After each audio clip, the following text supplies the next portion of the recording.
اگر تونستید از مجتمع معبد کارنک در مصر دیدن کنید، شاهد یکی از قدیمی‌ترین ویرانه‌های تاریخ، ویرانه‌هایی مثل معابد، عبادتگاه‌ها و اقامتگاه‌هایی که پوسیده شده‌اند خواهید بود.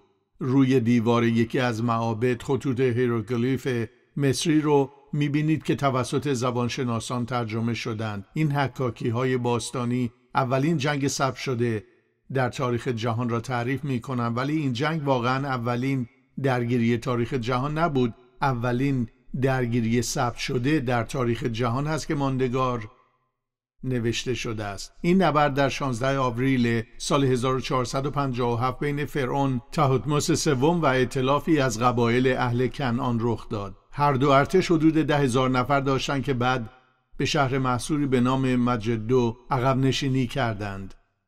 مصریان شهر را محاصره کردند و در عرض 7 ماه آن را تصرف کردند. همه اینها جالبه، ولی برای من هیچ چیز بیشتر از جایی که آنها با هم جنگ کردن جالب نبود. ببینید، یک سرنخ بهتون میدم، پس حدس بزنید این نبرد کجا رخ داد. این نبرد بین مصر و کنعانیان اولین نبرد ثبت شده در تاریخ جهان در دره هارمجدون اتفاق افتاد. این درگیری رو معمولا بهش نبرد مجدو میگوین و من زمانی که در اسرائیل بودم بارها از خرابه های مجدو دیدن کردم. از بالای تل مجدو می شود دره یزرعیل را که به دره هارمجدون معروف مشاهده کرد. اینجا ناحیه حاصلخیز اسرائیل به حساب میاد، یک دشت کشاورزی کامل که به مقدار زیادی جو، گندم، پرتقال و خیلی چیزهای دیگر کاشت شده، ولی در طول تاریخ دره مجدو صحنه نبردهای بیشماری بوده. بیش از 200 نبرد مختلف در آنجا اتفاق افتاده. بعضی ها میگویند اینجا یکی از بهترین میدانهای نبرد در کل جهان هست و اینجا جایی که همه میدونیم ضد مسیح در جنگ نهایی تاریخ نبرد هارمجدون رو برپا خواهد کرد. یک لحظه به این فکر کنید، سیاره ما دارای سطح زمینی بیش از 57 میلیون مایل مربع هست. با این وجود اولین و آخرین نبردهای ثبت شده در تاریخ در یک مکان رخ خواهد داد. این دو جنگ مثل تخته نگهداری آخرین کتاب‌های مربوط به تاریخچه جنگ در قفسه میماند. در میان آنها حجم بزرگی از نبردهای خونین به داستان انسان آسیب میرساند. عیسی در پیامش درباره دنیای آخرالزمان هشدار داد که درگیری‌ها زیاد میشوند و جنگ جهانی به شدت همه دنیا را فرا خواهد گرفت. این همان چیزیه که در متی 24 وقتی موعظه سر کوه زیتون را برای شاگردانش انجام داد گفت. همچنین درباره جنگ‌ها خواهید شنید و خبر جنگ‌ها به گوشتان خواهد رسید، اما مشوش مشوید، زیرا چنین وقایعی میباید رخ دهد ولی هنوز پایان فرا نرسیده. نیز قومی بر قوم دیگر و حکومتی بر حکومت دیگر برخواهند خاست. میدانم همه شما مانند من معتقدید که جنگ یک نفرین است. بر اساس مقاله‌ای در نیویورک تایمز دنیای ما فقط 258 ساله که در آرامشه. به عبارت دیگر 8% از تاریخ ما صلح‌آمیز بوده. هیچ کس نمیدونه چند نفر در دوران جنگ کشته شدند.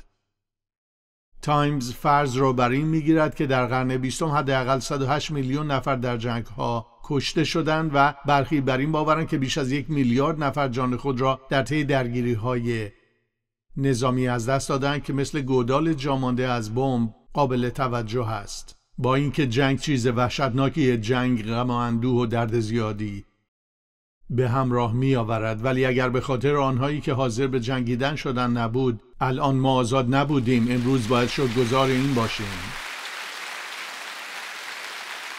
هیچ کس جنگ نمیخواد، ولی هیچ کس هم دنیایی نمیخواد که ارزش قربانی نداشته باشد و آزادی رایگان به دست نمیاد. هزینه زیادی دارد. از آنجایی که نفرین جنگ بسیار زیاد هست، فلاسفه مدت هاست دلیل آن رو بررسی می کنند. دلیل جنگ چیه؟ چرا جنگ اتفاق می افتد؟ مشکل دل آدم هاست و می شود اون رو در اون لحظه که آدم و حوا از فرمان خدا سرپیچی کردند پیدا کنیم. یک شکاف عمودی باعث از شکافی افقی بین یک نفر با شخص دیگری ایجاد کرد. و از آن روز به بعد تاریخ و صفحات کتاب مقدس با جنگ نشان داده می شود. در واقع عهد عتیق مملو از جنگ هست. کلمه جنگ بیش از 300 بار در آیه های عهد عتیق آمده و بیش از 200 بار در عهد عتیق یهوه خدا را خدای سپاه یا خدای لشکرها خطاب کرده. بعد از اینکه موسی و بنی اسرائیل با دخالت خدا از چنگ فرعون در امان ماندند، این سرود را خواندند: خداوند جنگاور است، نام او یهوه است. بسیاری از خادمین معروف خدا مردان نظامی بودند. شاول، داوود، موسی، جدعون و بیشتر پادشاهان اسرائیل. این شهادت داوود پادشاه است که میگوید: خداوند که صخره من است، متبارک باد او که دستان مرا برای جنگ تعلیم میدهد و انگشتان مرا به جهت نبرد. فکر میکنم این واقعا اهمیت دارد، چون بیشتر وقتها چیزهایی درباره جنگجویان امروزی گفته شده که درست نیست. و گاهی وقتها در فرهنگی که من و شما در آن داریم زندگی میکنیم، نظامی بودن مثل گذشته مورد احترام نیست. کتاب مقدس به مردان نظامی احترام میگذارد. کتاب مقدس سربازان را محترم میشمارد. به خود جنگ احترام نمیگذارد، ولی کسانی که برای خیریت دیگران جنگیدن را با ارزش میداند. و بیشتر وقتا به این نکته اشاره میشه که با این که در عهد عتیق جنگ‌های زیادی بوده، ولی وقتی به عهد جدید و زمان مسیح میرسیم جنگ‌ها ناپدید میشوند. ولی این درست نیست. اگر عهد جدید را بخونید متوجه میشید که با اینکه به اندازه جنگ‌های عهد عتیق رایج نبوده، ولی وقتی سربازی در نوشته‌های عهد جدید ظاهر میشود با آرامش و قدردانی ازش یاد شده. در واقع 5 افسر رومی در عهد جدید دربارشون صحبت شده. اگر همه داستان‌های آنها رو خونده باشید میدونید همه آنها سازنده بودند. هیچ مفهوم منفی برای جنگ طبق گفته خیلی‌ها در عهد جدید وجود ندارد. در واقع اگر یادتون باشه رسولان بارها از جنگ برای چند مورد سفر روحانی ایمانداران استفاده می‌کنند. میگوید امیالتان که درون اعضای شما به ستیزه مشغولند یا پیروزمندند و تیموتائوس توسط پولس تشویق میشد تا در نبرد نیکو پیکار کند. همه اینها فقط چند تا از کاربردهای جنگ به عنوان توصیفی از چگونگی زندگی هر روزه ما است. گاهی وقتا باید این رو بپذیریم که هر روز ما مثل یک جنگ میماند. موافقید؟ ما باید هر روز خواه ناخواه بلند شویم و یک جنگ را شروع کنیم. به نظر من به جرئت میتونم بگم که به خاطر تضاد بین خیر و شر که در باغ عدن شروع شد، جنگ به موضوع اصلی داستان انسان تبدیل شده. و یعقوب فصل 4 به ما میگوید که همه چیز از کجا شروع شد. به اینها گوش کنید. از کجا در میان شما جنگ و جدال پدید می آید؟ آیا نه از امیالتان که درون اعضای شما به ستیزه مشغولند؟ حسرت چیزی را می‌خورید اما آن را به دست نمی‌آورید. از طمع مرتکب قتل می‌شوید اما باز به آنچه می‌خواهید نمی‌رسید. جنگ و جدال برپا می‌کنید اما به دست نمی‌آورید از آن رو که درخواست نمی‌کنید. به عبارت دیگر جنگ ناشی از میل انسانی ما به داشتن چیزیه که مال خودمان نیست. بگویید و دوباره آن را تکرار کنید. درسته. جنگ از شری که در دل انسان وجود دارد سرچشمه می‌گیرد. با نگاهی به نفرین و دلیل جنگ بیایی به خط مشی آن نگاهی بیاندازیم. با آدم و حوا و قاین و هابیل شروع شد. در طول تاریخ با پیشرفت تکنولوژی دنیای امروز قدرت شلیک کافی برای کشتن همه افراد روی زمین را پیدا کرده.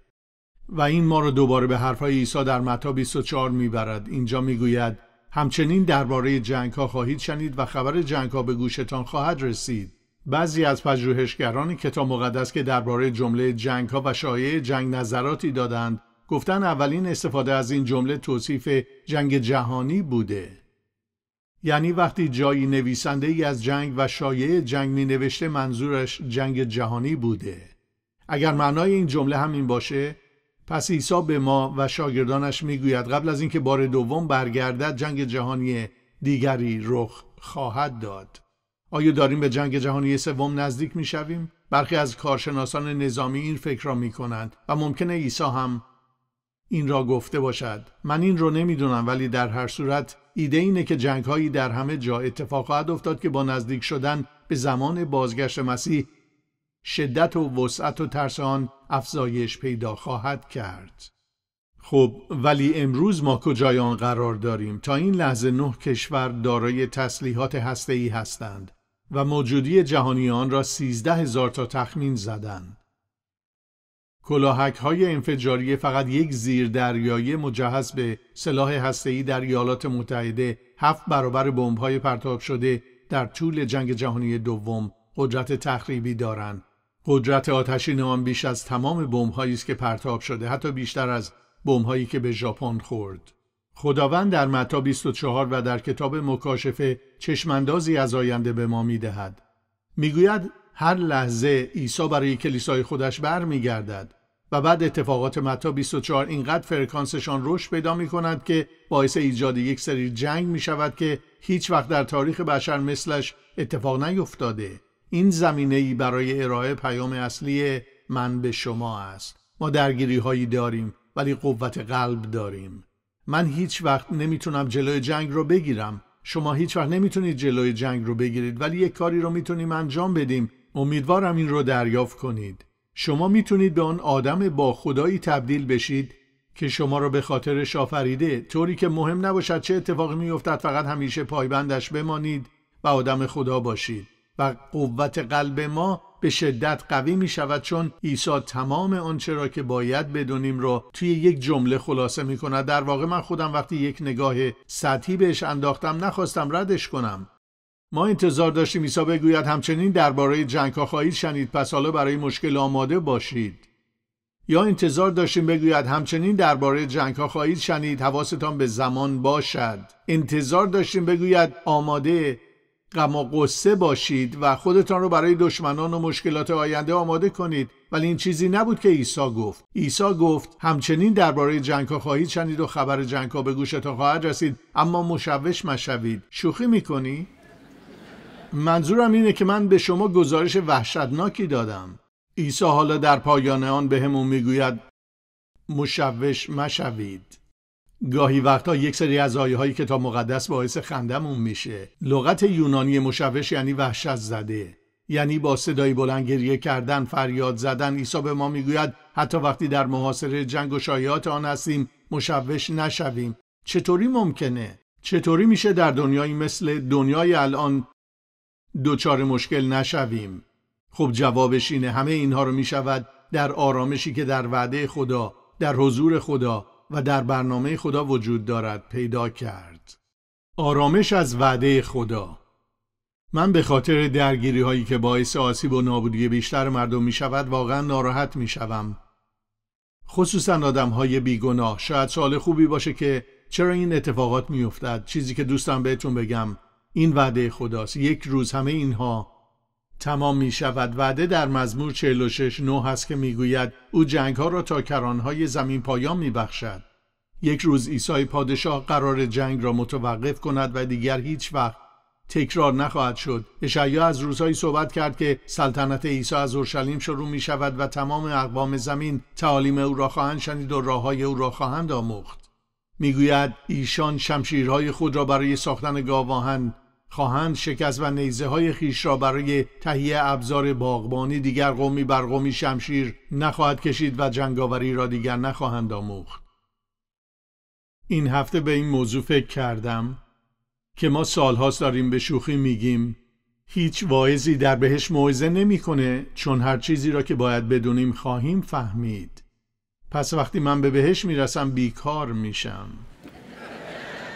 ولی فقط من اینطوری نیستم. همه شما افراد نظامی که اینجا نشستید، همه شما خانواده های نظامی که هر روز با آمادگی برای دفاع از این ملت عمرتان را سپری کردید، کتاب مقدس میگوید یک روز عیسی پادشاه تمام جنگ ها را متوقف میکند و آن وقتیه که من و شما می نشینیم که بفهمیم بعدش چه کار کنیم. اما جنگی در کار نخواهد بود.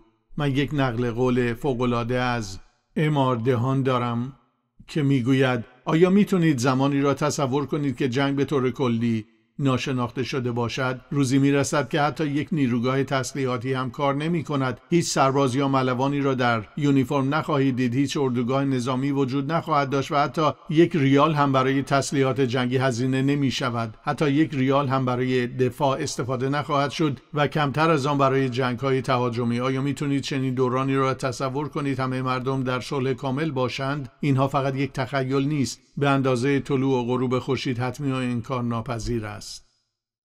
اما در عین حال هرچند در این دنیا جنگ وجود دارد، ولی بیایید درباره اینکه با همه اینها چه کار کنیم فکر کنیم. یک روز همه اینها تمام می شود. اگر مسیحی باشید باید از ته دل امید این رو داشته باشید که دیگر مجبور نیستید تا ابد با این جنگ زندگی کنید. پادشاه صلح مسئول همه چیز هست. به زودی پادشاهی خودش را روی زمین برپا خواهد کرد. در واقع گاهی وقتا ما باید یک سری اعداد بهتون بدهیم تا متوجه شوید اینها وعده سر خرمن نیستن. میتونه توی 7 سال اتفاق بیفتد. اگر عیسی فردا بیاید ما به بهشت می رویم و دوره عذاب 7 ساله اتفاق می افتد. در پایان آن 7 سال او برمی گردد، پادشاهی خودش را برپا می کند و جنگ تمام می شود. ولی بگذارید اینطوری آن را توضیح بدهم. ما میتونیم 7 سال ازش دور باشیم وقتی که دیگر هیچ جنگی نخواهد بود.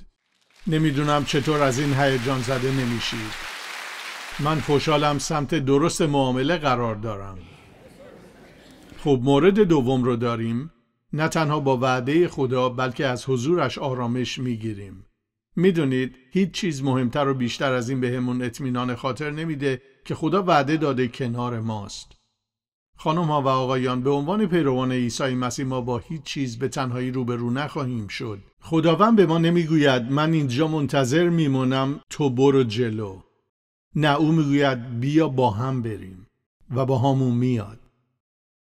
تثنیه 20 اینطوری میگوید دل شما ضعف نکند، از آنان ترسان و لرزان و هراسان مباشید، زیرا آنکه با شما میرود تا برای شما با دشمنانتان بجنگد و به شما پیروزی ببخشد یهوه خدای شماست. و در 31 میگوید خداوند پیشاپیش تو حرکت میکند و همراه تو میباشد، او تو را تنها نمیگذارد و ترک نمیکند، پس نترس و هراسان مباش.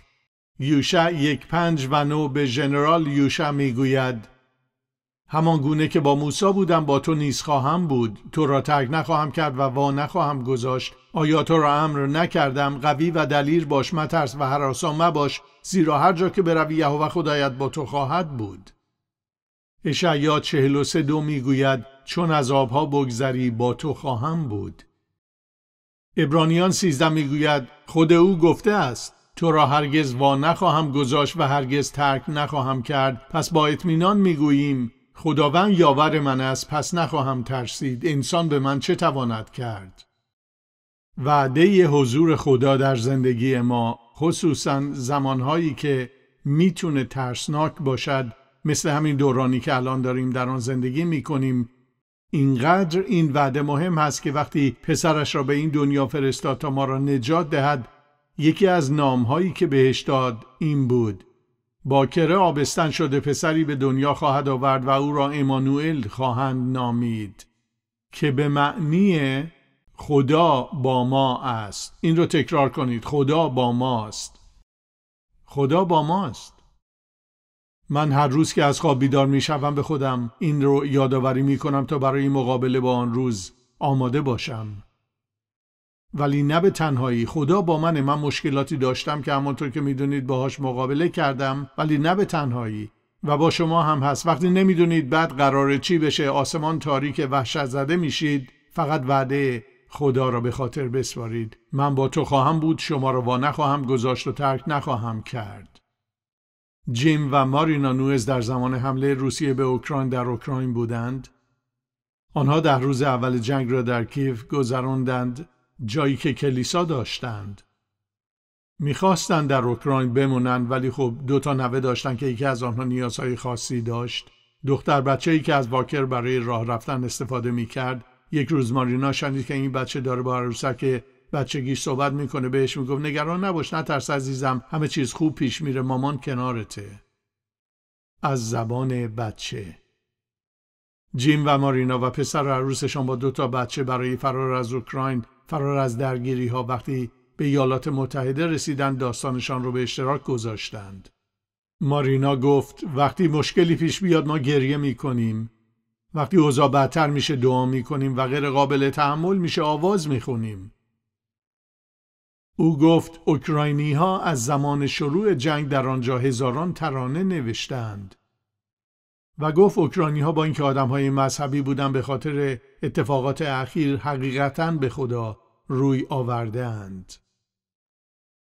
آرامش ما وسط درگیری ها، توانایی ما برای آواز خواندن وسط طوفان از کسی نشأت گرفته است که همراه ماست. ما به تنهایی قدرت انجام این کار را نداریم. وقتی موشک‌ها بالای سر پرواز می‌کنند، حوصله آواز خواندن را نداریم.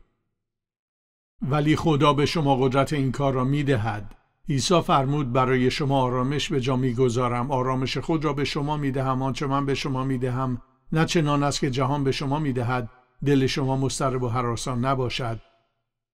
یوحنا 16:33 در دنیا برای شما زحمت خواهد بود اما دل قوی دارید زیرا من بر دنیا غالب آمده‌ام. عیسی نگفت در دنیا برای شما زحمت خواهد بود اما دل قوی دارید زیرا من بر زحمت غالب آمده‌ام.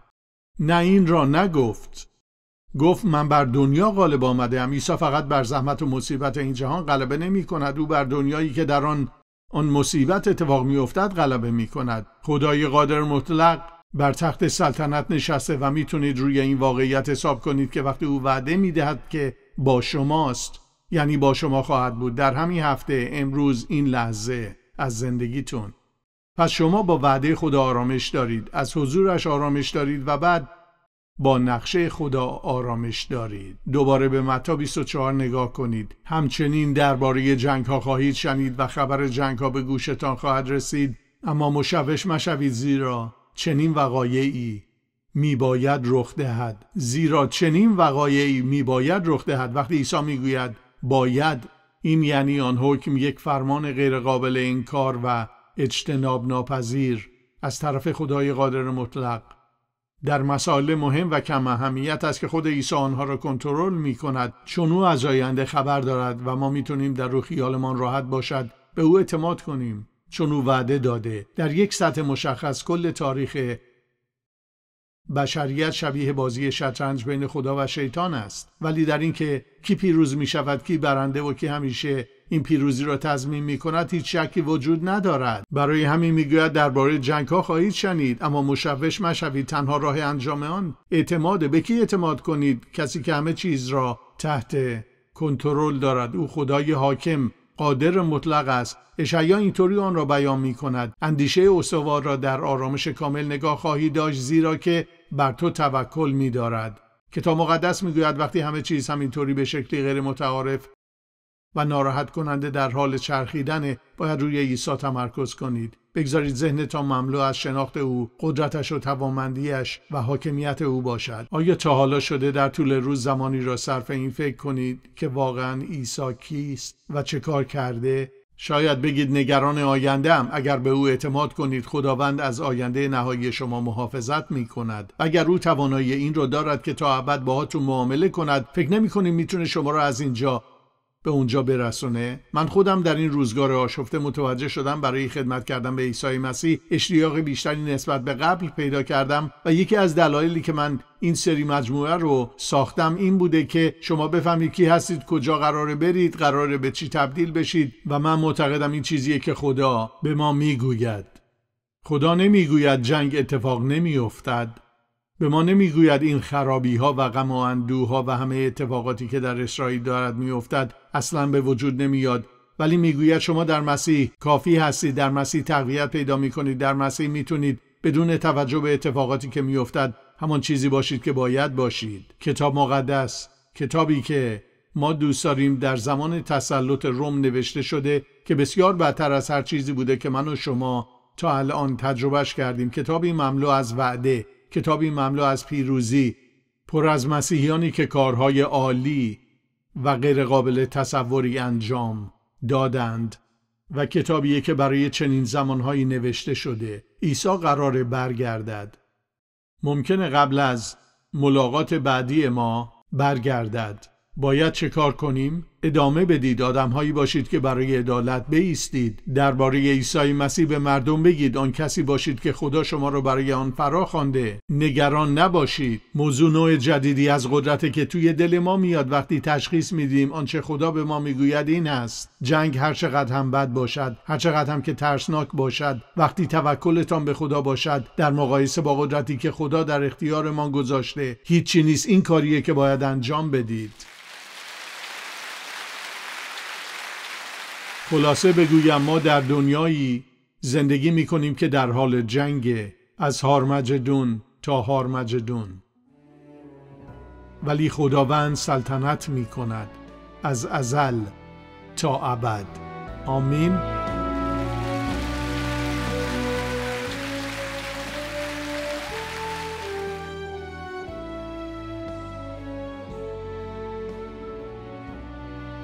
از اینکه امروز در نطقه عطر به من ملحق شدید متشکرم. هرچه بیشتر کتاب مقدس را مطالعه می‌کنیم بیشتر متوجه می‌شویم که خدای دوست داشتنی ما می‌خواهد با تک تک ما رابطه شخصی داشته باشد. اگر می‌خواهید آن رابطه را شروع کنید و مطمئن شوید که ابدیت را با او سپری خواهید کرد، فقط کافی است از گناه خود توبه کنید و از عیسی مسیح بخواهید که خداوند و ناجی شما شود. اگر امروز این قدم ایمانی را برداشته اید، تشویقتان می‌کنم تصمیم خود را با سایر مسیحیان در یک سازمان مسیحی قابل اعتماد یا کلیسای محلی در میان بگذارید و به رشد ایمان خود ادامه دهید.